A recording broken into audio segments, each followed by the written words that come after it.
Hi everyone, and welcome back to English Paso a Paso. I'm Jose. And I'm Isabel.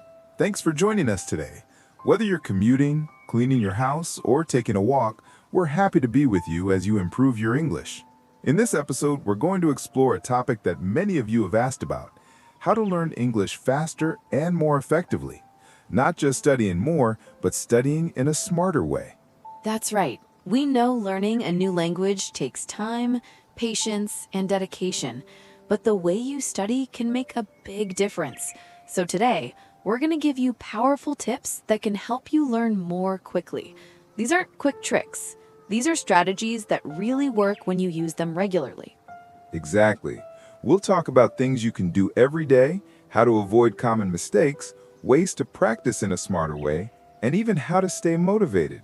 So, grab your notebook or just listen carefully, because by the end of this episode, you'll have real useful tools to help you learn English faster. Let's get started. All right, let's start with the basics. Being consistent. One of the most important things for learning a language quickly is doing it regularly, not just sometimes. Think about it like exercising. Short workouts every day are better than one long workout once a week. Exactly. It's better to study for 15 minutes every day than to study for 3 hours only once a week. Your brain needs to see and hear the language regularly to really learn it. Try to find a time each day to study, even if it's just for a little while. Try to make English a part of your daily life. You don't need to sit with a textbook all the time. You can listen to a podcast while you cook, read a short news article during lunch, or review new words before you go to sleep. Use those free moments to connect with English. Even 5 minutes here and there can add up. It's like brushing your teeth. You do it every day, not just once a week. And when you do it regularly, it becomes a habit, which makes learning much easier over time. And once it's a habit, it's much easier to keep going. Learning a language isn't about big jumps. It's about taking small, steady steps. Celebrating small successes each day can also help you stay interested. The next important tip: immerse yourself in the language. This means surrounding yourself with English as much as possible. Go beyond just books and lessons. Yes, change the language settings on your phone and social media to English. Watch your favorite TV shows with English subtitles, and then try watching without subtitles.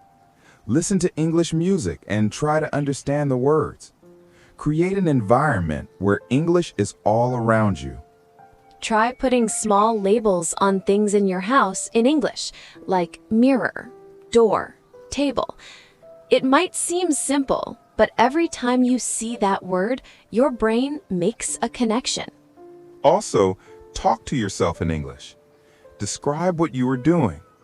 I'm drinking water. I'm opening the window. It's a great way to start thinking in English during the day without feeling nervous about talking to someone else. Speaking of thinking in English, that's another key idea. Try not to translate everything in your head. It makes you slower and stops you from feeling the language naturally. This is something many learners do, especially when they are starting.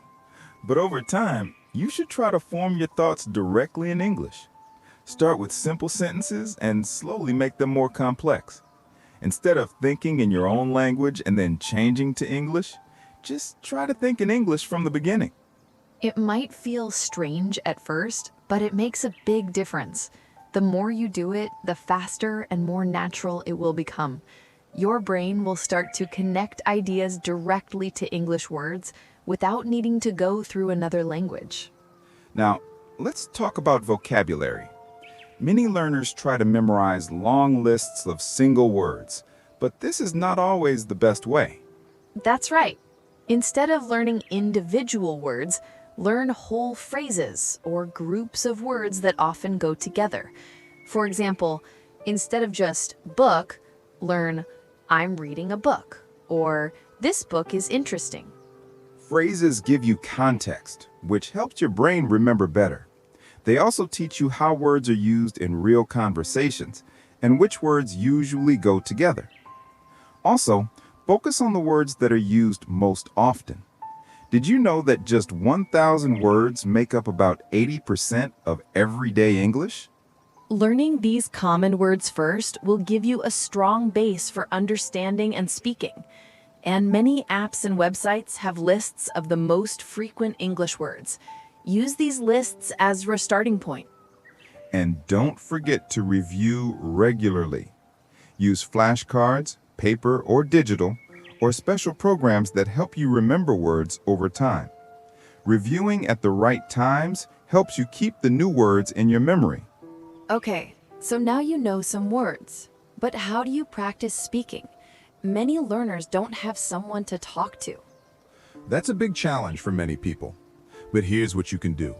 Speak to yourself, record your voice, and listen to it to hear how you sound. Try shadowing native speakers. Shadowing means listening to a sentence in English and repeating it immediately, trying to copy how the speaker pronounces the words, the rhythm, and tone. You can use YouTube videos, TED Talks, or even this podcast. Pause and repeat what we say. Start with short sentences and then try longer ones. And if you do have a friend or teacher to talk to, even online, practice conversations regularly. Don't worry about mistakes. The most important thing is to communicate. Exactly. Mistakes aren't failures, they're how you learn and grow. Every mistake helps you understand the language better. Be proud that you're trying and working hard to communicate. Let's also talk about your attitude. How you think about learning really affects your progress. Having a positive mindset gives you a big boost.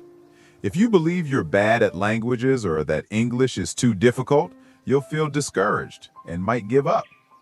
Instead, try to believe, I'm getting better every day. Mistakes help me learn. English is a skill I can develop. Celebrate your progress, even small things. If you learned 5 new words today, that's progress. If you understood a song or had a short conversation, that's a win. Be kind to yourself and stay motivated. Learning a language has good days and bad days, but the key is to keep going. Now, let's look at some common mistakes that slow down progress. First, studying, but never actually using the language. Exactly. Don't just watch English videos without doing anything else. Talk about them, write about them, use the new words in your own sentences. Second, focusing too much on grammar at the beginning. Grammar is important, but don't get stuck on it. The goal is to communicate. Your grammar will improve naturally over time. Third, being afraid to speak. You can't improve speaking without speaking. So open your mouth and practice, even with mistakes. Fourth, comparing yourself to others. Everyone learns at their own pace. Focus on your journey and celebrate your growth. And fifth, giving up when it gets hard. English can be difficult, but persistence brings results. Now, let's try a short activity together. Repeat these sentences after us. Say them with confidence, even if you're alone. I'm learning English and I'm proud of my progress. I make mistakes, and that's how I learn. Every day, I speak better English. Repeat these daily. They'll build confidence and fluency. Before we finish, let's share some personal learning tips. I love watching English TV shows with subtitles. First in English, then without. It helps a lot with understanding and vocabulary. I use journaling. Every night, I write 3 to 5 sentences about my day in English. It helps me think in English and review what I learned. I also listen to podcasts while cleaning or cooking. Even hearing the language in the background helps your brain adapt to English rhythm and sounds. And I record short voice notes in English. It's great to track pronunciation progress. So remember, study every day, Use English actively, focus on phrases, see mistakes as teachers, and enjoy the process. That's all for today's episode of English Paso a Paso. We hope these tips help you on your English journey. If you enjoyed this episode, please follow our podcast, share it with a friend, and leave a review. We'd love to hear from you. What tip are you going to try first? Let us know on our social media. Until next time, keep practicing and keep believing in yourself. You can do it. You've got this. Bye for now. Bye, everyone.